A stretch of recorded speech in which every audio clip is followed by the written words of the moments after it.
MD in gerontology and hospice and palliative care, medicine and well-being. First, let's discuss about medicine and well-being. So we have what we call a biopsychosocial model of health and illness. The components are biological, psychological, and social. So this model helps us understand the factors that promote and maintain health and well-being. So anything that is under this category are interconnected with how we understand health and illness. So what is the role of music therapy in health? So it could be preventative medicine for stress reduction, improved sleep, enhanced resilience, for clinical recovery, for chronic illness management, and palliative and hospice care. So we have what we call wellness programs. So this includes activities such as music listening, music making, movement and music, improvisation, choir. So these activities help increase the motivation for and compliance with physical exercise, opportunities for meaningful interactions with peers, an outlet for emotional expression, and also to stimulate cognitive functioning.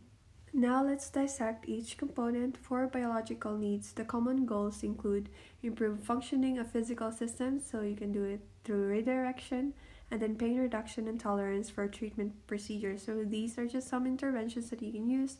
Rhythmic entrainment for pain or movement, music-based breathing regulation, live music for neurological stimulation in ICU settings, ISO principle, music-based relaxation. And then as for pain, so pain for music, you can use it to stimulate as a stimulator for active focus or distraction, or to facilitate a relaxation purpose, as a masking agent to mask noise usually in the hospital. And then it could also be an information agent, so you can provide like songs with information to prepare them for a medical procedure. It's also the same as carrier of information. And then positive environmental stimulus, which defines that music help release biochemical aspects that may influence biochemical production and subsequently reduce discomfort. Other interventions for pain include medicines. It could be anesthetics. There's a loss of sensation when one uses it. And analgesics, basically painkillers. And then music therapy in the debridement process for burn. So debridement meaning there's cleaning and dressing of burn wounds.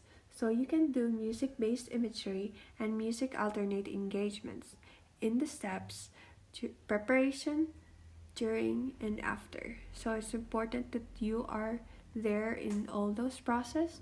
And then to assess its effectiveness, you can do self-report of pain, self-report anxiety, or muscle tension inventory. So this last one is collected through behavioral observation.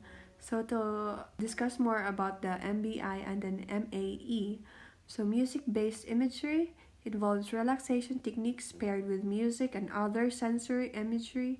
And then for MAE, or music alternate engagement, you engage the patient in active music making, could be active listening, singing, and instrument playing. When talking about pain, the gate control theory of pain theorizes that our pain perception differs due to the opening and closing of neural gates. So since our brain has limited capacity to process information at the same time, that's why we could feel that some pain feels modulated. The cognitive pain control strategies is basically mind over body, so use the power of brain to reduce the perception of pain. We can also use music therapy in NICU, the neonatal intensive care unit. So in cultures worldwide, the caregivers use rhythmic lullabies paired with rocking and cuddling to soothe infants and to establish a parent-child bond. So for music, the lullabies should have relatively consistent tempo, good melodic range, and the dynamics played at a suitable decibel level.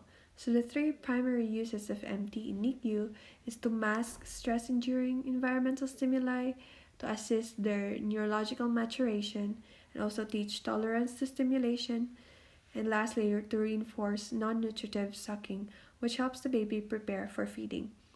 Aside from that, MT can also counsel parents on the transition to the home environment and use of music and record mothers' lullabies. It is important to note that everything must be individualized for each infant's need and responses, and comfort and calming situation should be balanced with stimuli that encourage developmental growth and work with families to help them interact more positively and confidently with their babies. Now let's go to the psychological and social components. So the common needs for the acute and chronic illnesses are these: how to adapt to the illness and its limitation, making adjustments, adjusting to the medical environment, learning and using appropriate coping mechanisms, reducing fear and anxiety, maintaining an environment as close to normal as possible, then continuing cognitive and social development even in hospital, preventing or overcoming developmental delays resulting from the illness, then engaging in physical activity, and facing issues related to one's own morality. So, how can music therapy help? So, the music therapist can help the patient adjust to these limitations through normalization. So, provision of normalizing activities that promote social, motor, and cognitive development, providing also psychological and social support through music activities that explore expression of feelings related to what's happening to them, and foster social interaction. So, normalization is basically the process of integrating objects, events, and interactions that resemble everyday life, which are normal, quote unquote, into the medical environment. And it differs for children and adults. So, what is normal for children doesn't mean it's the same with the adults. So, normally for children, they do play, socialization, school, so that's their routine. And as for adults, it's more on work or an emotional aspect, socialization. So it is important to remember that. And lastly, music therapy can also help provide psychological and social support for chronic and life threatening health problems. For assessment procedures in music therapy and medicine, so you have two: self-report measures and observation of behavioral responses. So for self-report measures, so you can use any of these tools: descriptive or numerical scales, McGill-Melzack Pain Questionnaire, Stewart Pain Color Scale, and State Trait Anxiety Inventory. As for behavioral responses, you can measure their blood pressure, the pulse, their forced expiratory volume or FEV, or basically their exhalation ability. So here are some samples, and you can just pause it to read more. Now moving on to elderly population. Now let's review some terms. Gerontology is basically the study of aging, so it includes biological, psychological, cognitive, and social aspects of aging. And then gerontologist is basically the person who specializes of aging. And then geriatrics, on the other hand, is a subspecialty and is focused more on the care for elderly patients and their medical treatment. Senescence describes the universal characteristics of aging and the decline of body systems, and then ageism is basically the discrimination against elderly people. As for age, there are different types.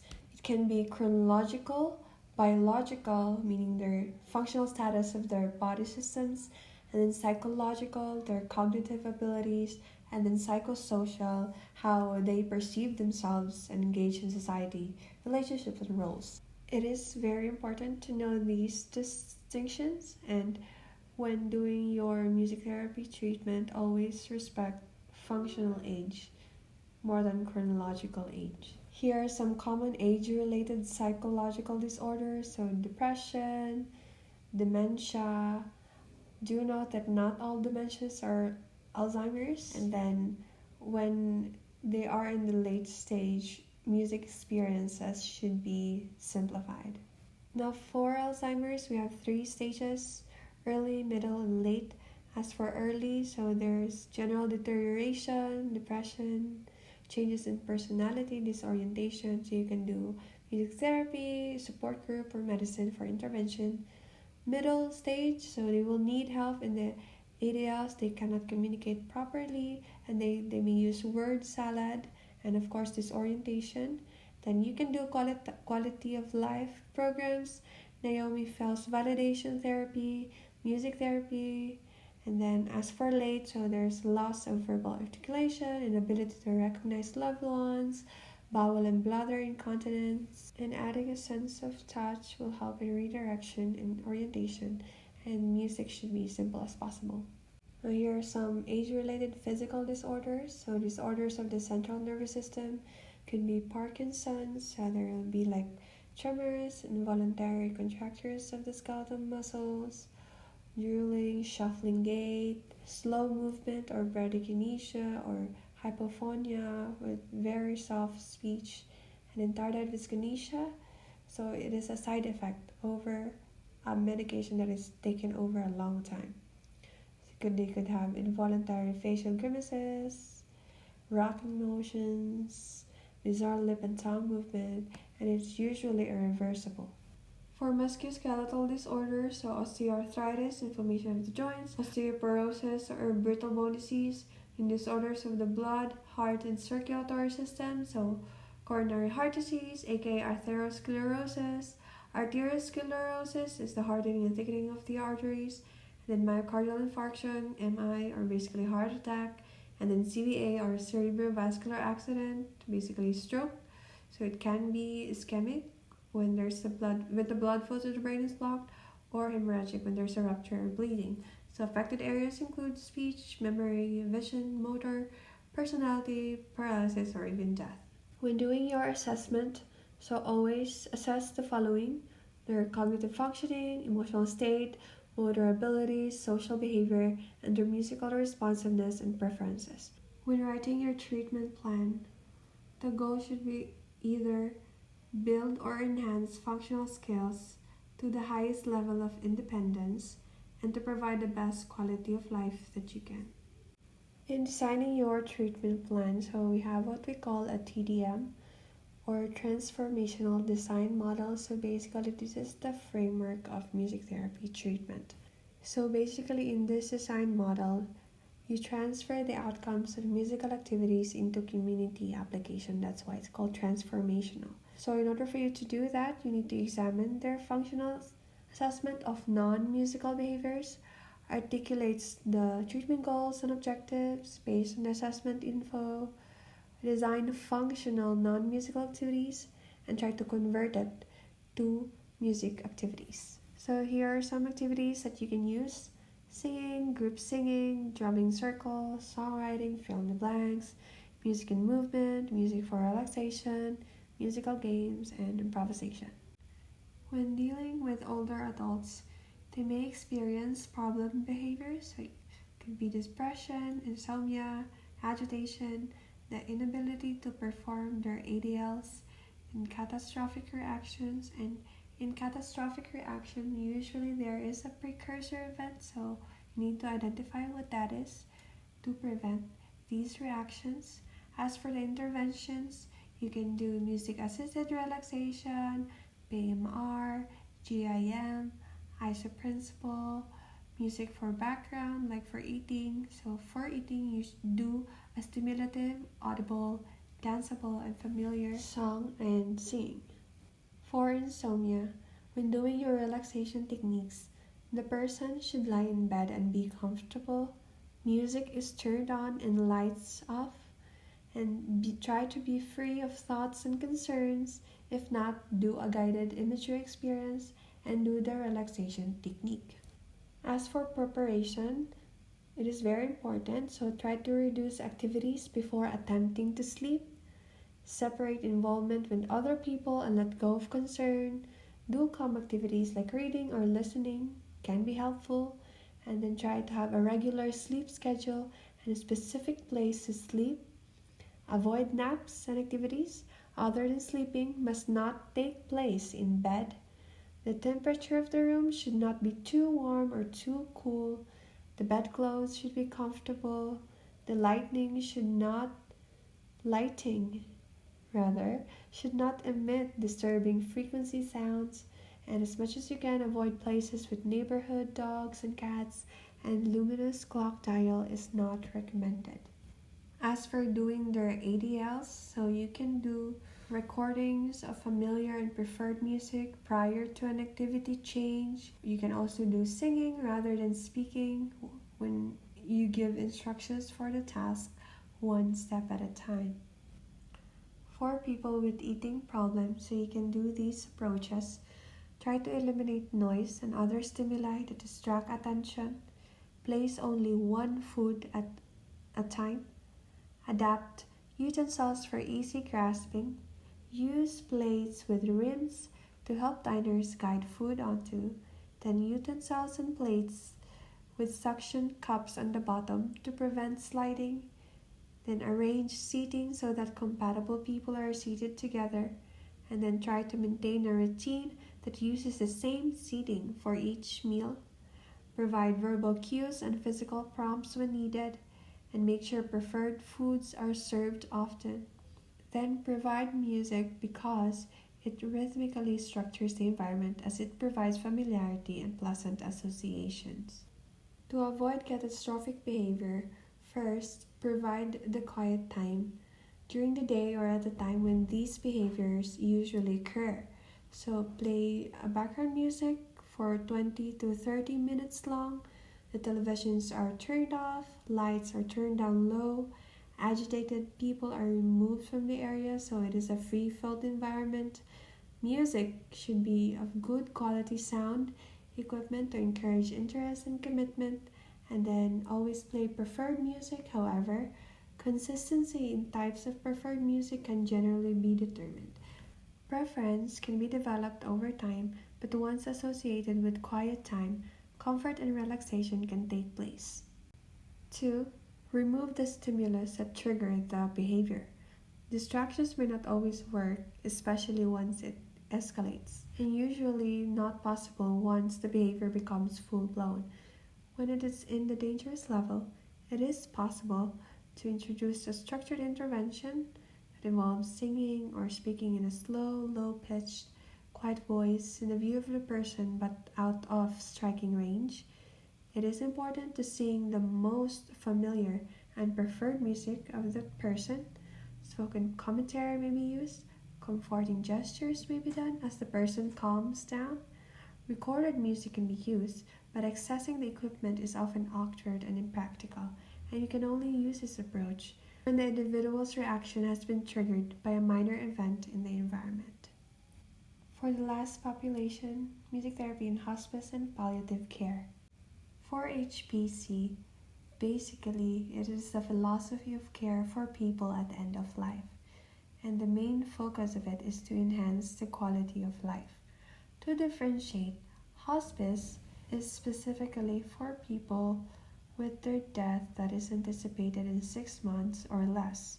To compare with palliative, basically any people who have terminal illness whether or not the timeline exists. So for HPC, it is always a team-oriented approach or an interdisciplinary team, so expect to work with other professionals. Prioritize symptom relief, emotional and spiritual comfort, relational closure of both the patient and their families. So who can benefit? Basically, people who are terminally ill can be adult or children, including their families. So it is a patient-family unit. Now here are 10 signs and symptoms of impending death.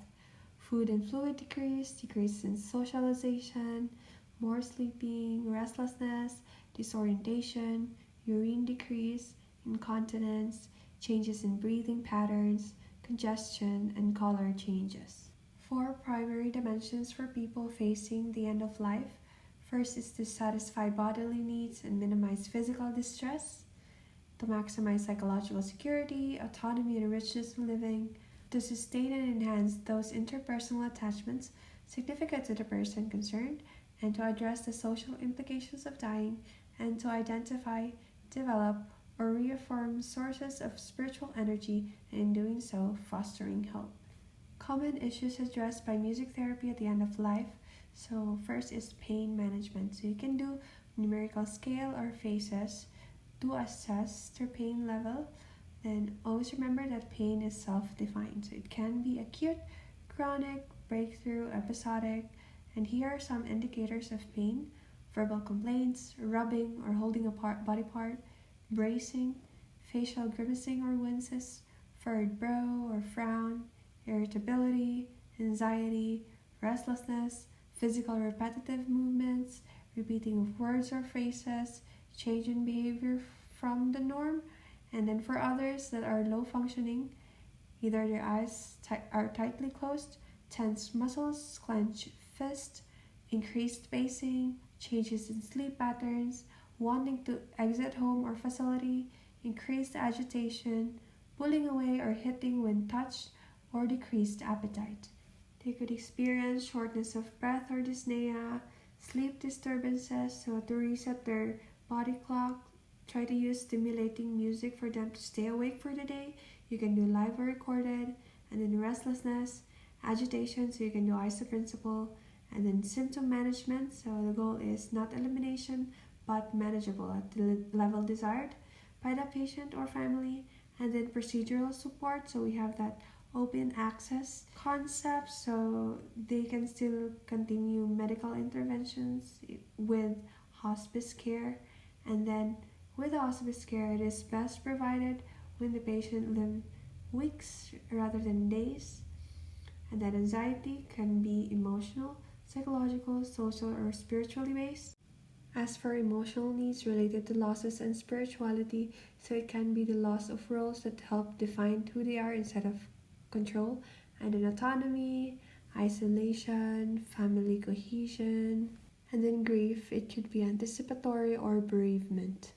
You can also do life completion, either legacy work or life review, and then you can also provide opportunities for choice and decision making through songs or instruments, and then outlet for creativity, and then for emotional support. So with the Stages of Grief by Elizabeth Kubler-Ross, the DABDA, denial, anger, bargaining, depression, and acceptance are all fluid. So just because these are stages doesn't mean each one should follow. Then spiritual support. Some people define their spirituality through religious beliefs and adopt dogma that defines their view of the world and their spiritual life. Usually the needs here are hope, forgiveness, and finding meaning or purpose in life. Just for comparison, spirituality is an internal state of being that goes beyond external forms of expression and is more on personal connection. And then religion is the traditional forms and practices associated with spirituality to provide access to a God. And then support for caregivers, so they're also included because sometimes they feel a sense of isolation, lack of socialization, and then they can benefit from psychoeducational intervention, skill training and counseling and such, and then socialization skills. Some are self-imposed, like isolation, especially the physical disfigurement. And then as for cultural needs, try to be knowledgeable with how to provide cultural driven music and how and whom music should be offered, and then maintaining quality of life. Always maintain that, although it is difficult to measure, but you can use a Likert scale. Now a desire for good death. So it is very individualized, and good death is basically an appropriate death according to the description of the patient and the families, and you should always respect that. And then anticipatory grief. So these are grief reactions as a person experiences prior to the actual occurrence of death. So it can be felt by the families as well. And then reactions include sadness, questioning why, fear, anxiety, bargaining, anger, denial, and addressing need for closure. And then anticipatory guidance, so that's what hospice workers can provide. Now lastly, communication problems, and it always depends on their disease conditions.